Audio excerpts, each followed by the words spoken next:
गहरी सांस लेकर ताई कहती, भगवान, कैसे नैया पार लगेगी। और बंद पिंजड़े में अपने पंखों को फड़फड़ाता, उछल कूद मचाता मिट्ठू उत्तर देता, राम राम कहो, सीताराम कहो। ताई दोहराती, सीताराम सीताराम। ताई और मिट्ठू, मिट्ठू और ताई। अब ये ही दो प्राणी गांव के बीच में स्थित बड़े घर के उस सूने खंडहर में एक दूसरे को सहारा देने के लिए रह गए थे। ताई ने अपने जीवन में अच्छे दिन भी देखे थे। पूत परिवार, बहू बेटियां, नौकर चाकर, गाय ढोर, क्या नहीं था बड़े घर में। देखते ही देखते क्या से क्या हो गया। बहू बेटे गांव का मोह छोड़कर शहरों के होकर रह गए। बेटियां अपने अपने हाथ पीले कराकर अपनी गृहस्थी में रम गईं। किसके भरोसे कारबार संभलता। धीरे धीरे सब पराए हाथों में चला गया। जब खेती बाड़ी नहीं, कारबार नहीं, तो नौकर चाकर किस दम पर टिकते। अपनी अकेली जान के लिए ताई 2 जून का 1 जून चूल्हा फूंक लेती। व्रत उपवास के बहाने चौका चूल्हा टाल जाती। पेट की समस्या उनके लिए कभी समस्या नहीं रही, पर सूने घर की भाएं भाएं जैसे उन्हें काटने को दौड़ती थी। भला हो गणपत का, जिसने ताई के सूनेपन को सहारा दे दिया था। वह न जाने कहां से एक प्यारा सा पहाड़ी तोता ले आया था। ताई की सारी ममता मिट्ठू पर बरस पड़ी। वह रात दिन मिट्ठू को लेकर ही बेचैन रहने लगी। जो ताई अपनी खातिर चूल्हा जलाने में आलस्य कर जाती थी, वही अब नियम पूर्वक मिट्ठू के लिए दाल भात बनाती। मिट्ठू के वक्त बेवक्त के तकाजों के लिए रोटी बचाकर रखती।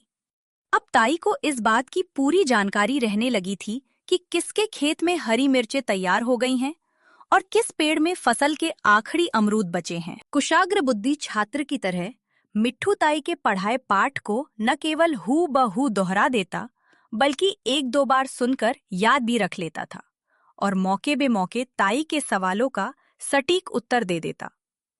बड़े घर का सूनापन धीरे धीरे मिट्ठू की बातचीत से अब रौनक में बदल गया था।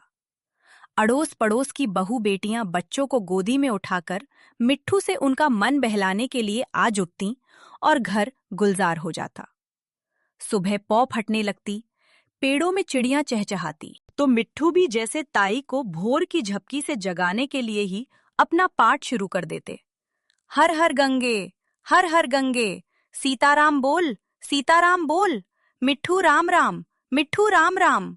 ताई अचकचाकर उठ बैठती, लार से मिट्ठू को निहार कर आशीष देती, जीते रहो बेटा, जुग जुग जियो।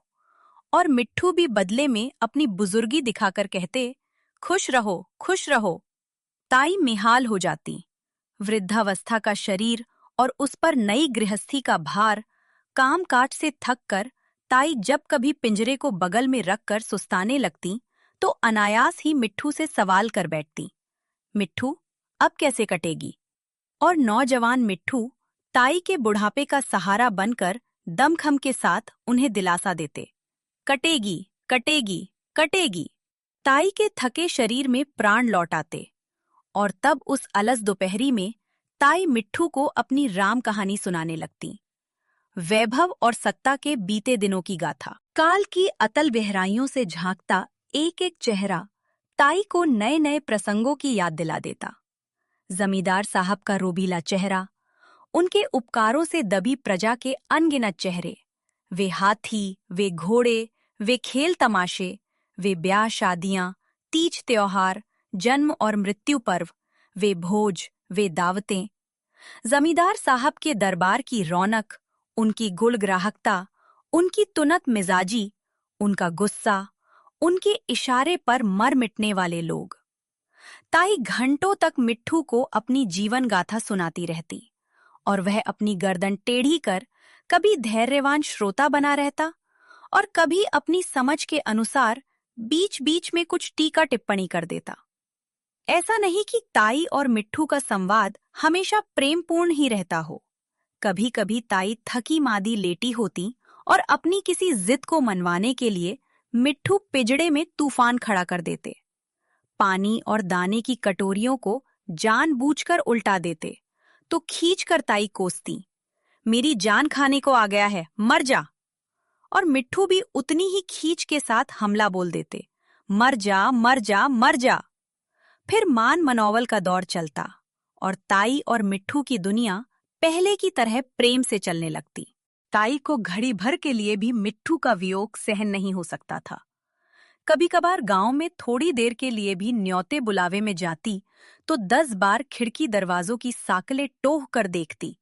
कंजूस के धन की तरह मिट्ठू को छिपाकर रखती और जल्दी लौट आने का दिलासा देकर देहरी से पांव बाहर निकालती। लेकिन एक संयोग आ पड़ा कि ताई धर्म संकट में पड़ गईं। इस लोक में ताई ने बहुत ऊंच नीच देख लिए थे। अब कभी कभी परलोक की चिंता भी मन में घर कर जाती। गांव के कई लोग कुंभ स्नान के लिए प्रयागराज जा रहे थे। अच्छा साथ बन रहा था। प्रयाग में कुंभ स्नान का लोभ जहां उन्हें अपनी ओर खींच रहा था, वहीं मिट्ठू की चिंता अपनी ओर खींच रही थी। हंसी हंसी में किसी ने सलाह दी, ताई मिट्ठू को भी साथ ले चलो, उसे भी गंगा स्नान करा देना। किसी दूसरे ने टोक दिया कि रेलगाड़ी में उसका भी टिकट लगेगा, आखिर वह भी तो बोलता बतियाता प्राणी है। ताई पशोपेश में पड़ गई। टिकट का पैसा भी वह मिट्ठू की खातिर खर्च कर देती, लेकिन मेले ठेले भीड़ भाड़ में उसकी सुरक्षा के बारे में उन्हें पूरा भरोसा नहीं था। अंत में जगन मास्टर की घरवाली ने उनकी चिंता दूर कर दी। वह ताई के लौटने तक मिट्ठू को अपने पास रखने के लिए सहमत हो गई थी। विदा के दिन ताई की आंसुओं की धार रुके नहीं रुकती थी। बार बार वह मिट्ठू को पुचकारती, जल्दी लौट आने का दिलासा देती। मिट्ठू भी उनकी बातों के उत्तर में हर हर गंगे, राम राम सीताराम कहकर उन्हें भरोसा देते रहे कि वह जगन मास्टर की घरवाली के साथ प्रेम से रह लेंगे। ताई तो कुंभ स्नान के लिए चल दी, लेकिन जगन मास्टर के घर में महाकुंभ हो गया। अपने पति से सलाह लिए बिना मास्टराइन ने ताई का भार अपना लिया था। जगन मास्टर दूसरे मिजाज के आदमी थे। उन्होंने अपने कुछ नियम सिद्धांत बना रखे थे और भरसक कोशिश करते थे कि उनके कारण किसी को कोई कष्ट न पहुंचे। स्वतंत्र विचारों के आदमी थे, दूसरों की स्वतंत्रता पर बाधा नहीं डालना चाहते थे। पिंजड़े में बंद मिट्ठू को देखकर उन्हें बेचैनी होने लगती। जब जब मिट्ठू को देखते, अपनी पत्नी की बुद्धि पर तरस खाते और अपने आप को भी दोषी अनुभव करते। जगन मास्टर के लिए जब मिट्ठू की यातना असह्य हो गई तो उन्होंने एक दिन कमरा बंद कर मिट्ठू के पिंजरे को जमीन पर रखा और उसका दरवाजा खोल दिया, ताकि उसे कुछ देर के लिए ही सही खुली हवा में आने का मौका देकर अपने पाप का थोड़ा प्रायश्चित कर लें। मिट्ठू अब पिंजरे में रहने के इतने आदी हो चुके थे कि उन्होंने बाहर आने की कोई इच्छा नहीं प्रकट की। जगन मास्टर भी अपनी धुन के पक्के थे। निकट ही अनाज का थैला पड़ा हुआ था। उन्होंने मुट्ठी में थोड़ा अनाज लेकर पिंजरे के दरवाजे से लेकर बाहर तक बिखेर दिया और स्वयं अलग हटकर उसे देखते रहे। मिट्ठू धीरे धीरे दाना चुगते हुए बाहर आ गए तो जगन मास्टर ने संतोष की सांस ली। मिट्ठू फिर पिंजरे की छत पर बैठ गया। 1-2 घंटे बाद जगन मास्टर ने उन्हें पकड़कर फिर पिंजरे में बंद कर दिया और चैन की सांस लेकर पिंजरे को बरामदे में टांग दिया। अब जगन मास्टर हर रोज कमरा बंद करते, मिट्ठू को बाहर आने का आमंत्रण देते और उनकी आजादी का सुख स्वयं भोगते। ये क्रम 3-4 दिन तक चला ही था कि एक दिन मिट्ठू की नजर ऊपर खुले रोशनदान पर पड़ गई और सहज कौतूहलवश वो पिंजरे की छत से तिरछी आंख अपने लक्ष्य की ओर देखकर रोशनदान पर पहुंच लिए। जगन मास्टर का ध्यान अचानक गीता रहस्य से हटकर मिट्ठू के पंखों की फड़फड़ाहट पर गया, फिर रोशनदान पर बैठे मिट्ठू पर। जगन मास्टर हाथ में अनाज लेकर आ की गुहार लगा ही रहे थे कि मिट्ठू ने फिर तिरछी आंख से रोशनदान के बाहर की दुनिया की ओर देखा और ये गए, वो गए। अकेले मिट्ठू क्या उड़े, आदर्शवादी जगन मास्टर के हाथों के सभी तोते उड़ गए। ढीली धोती को दोनों हाथों से संभालते हुए वह बाग में एक पेड़ से दूसरे पेड़ के पास मिट्ठू आ पुकारते हुए पसीना पसीना होते रहे और मिट्ठू एक डाल से दूसरी डाल पर, एक पेड़ से दूसरे पेड़ पर अपने पंख तौलने में मशगूल रहे। ताई के लौटने का दिन निकट आ रहा था। गांव में सभी के मन में इस अनहोनी घटना ने एक गहरी आशंका को जन्म दे दिया था। बहुत सोच विचार के बाद आखिर गणपत ने ही एक सुझाव दिया कि मिट्ठू की ही सूरत शक्ल का एक दूसरा तोता ले आया जाए ताकि ताई को भ्रम में रखा जा सके। और दूसरे दिन सच ही वह तोता लेकर हाजिर हो गया। अब जगन मास्टर की जिंदगी का एक नया दौर शुरू हुआ। वह तोते को पिंजरे में रखकर पाठ पढ़ाने लगे ताकि ताई के आने तक वह भी 2 अक्षर सीख ले। यह एक संयोग ही है कि जगन मास्टर ने अंतिम दिन ताई के मिट्ठू को गीता के 2-4 श्लोक रटाने की कल्पना की थी ताकि गंगा स्नान का पुण्य अर्जन कर लौटी हुई ताई अपने मिट्ठू के मुंह से गीता सुन सकें।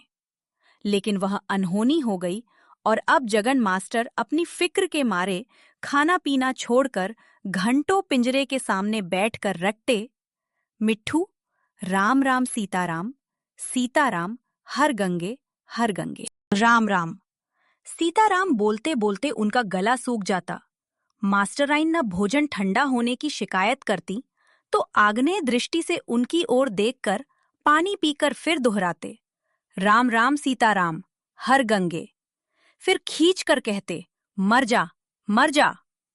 पर वह पिंजरे के अंदर से टुकुर टुकुर उन्हें देखता रहता या शायद उनकी बेवकूफी पर हंसता रहता हो।